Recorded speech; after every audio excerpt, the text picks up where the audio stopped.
کبھی رحمان پڑھتی ہیں، کبھی یاسین پڑھتی ہیں، کبھی رحمان پڑھتی ہے، اتارا ہے جسے رب نے وہی فرمان پڑھتی ہیں۔ کبھی یاسین پڑھتی ہیں، کبھی رحمان پڑھتی ہے، اتارا ہے جسے رب نے وہی فرمان پڑھتی ہیں۔ تمہیں پڑھنا ہے رسالے ناول پڑھو تم شوق سے، لیکن خدا کا فضل ہے ان پہ کہ یہ قرآن پڑھتی ہیں۔ آپ تھی غزالہ پروین جو بہت ہی خوبصورت انداز میں قرآن کریم کی تلاوت پیش کر کے اس پروگرام کا باضابطہ آغاز کر رہی تھی۔ میں اپنے دل کی عطا گہرائی سے انہیں مبارکباد پیش کرتا ہوں، اور میں یہ بات بتاتا چلوں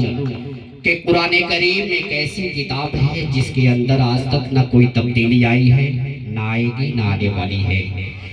اس سے پہلے جتنی بھی کتابیں نازل ہوئی اس تمام کتابوں میں کچھ نہ کچھ تبدیلیاں آتی رہی، کچھ نہ کچھ بدلاؤ ہوتا رہا، کچھ نہ کچھ چینجنگ آتی رہی، لیکن قرآن کریم ایک ایسی کتاب ہے میرے محترم بزرگ دوستوں اور میرے عزیز ساتھیوں، جس کے اندر آج تک نہ کوئی تبدیلی آئی ہے، نہ کوئی بدلاؤ ہوا ہے، نہ ہوگا، نہ ہونے والا ہے۔ اس لیے کہ میں یہ بات آپ سب سے بتاتا چلوں کہ قرآن کریم کے نازل ہونے سے پہلے جتنی بھی کتابیں نازل ہوئی ان تمام کتابوں میں کچھ نہ کچھ تبدیلی ہوتا رہا۔ ایک کتاب کے اندر لکھا گیا تھا کہ شراب نہیں پینا۔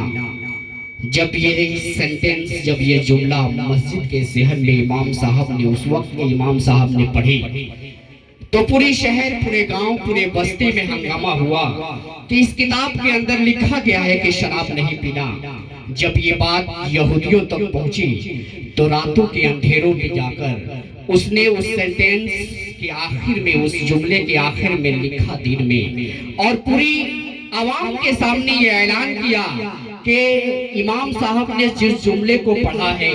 جس جملے کو انہوں نے اسٹڈی کیا ہے، اس جملے کو انہوں نے مکمل طور پہ اسٹڈی نہیں کیا۔ میں تمام لوگوں کے طرف سے ان سے گزارش کرتا ہوں، ریکویسٹ کرتا ہوں کہ وہ اس سینٹنس کو، اس جملے کو پھر سے پڑھے۔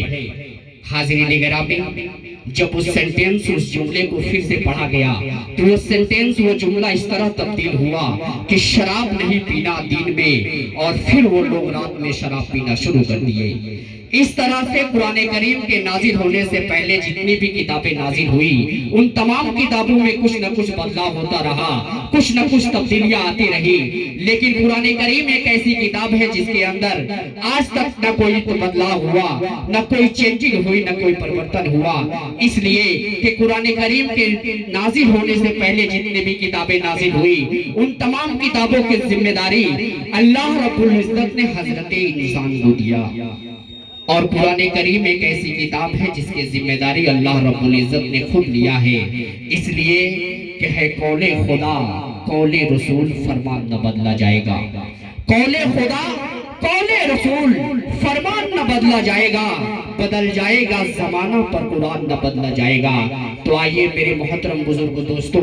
آج کے اس پروگرام کا آغاز قرآن کریم کے تلاوت سے ہو چکا، اب چلے دل کے صاف و صفاف آئینے میں اس ذات اقدس کا چہرہ انور دیکھے جس کی وجہ سے پوری کائنات کا وجود بخشا گیا۔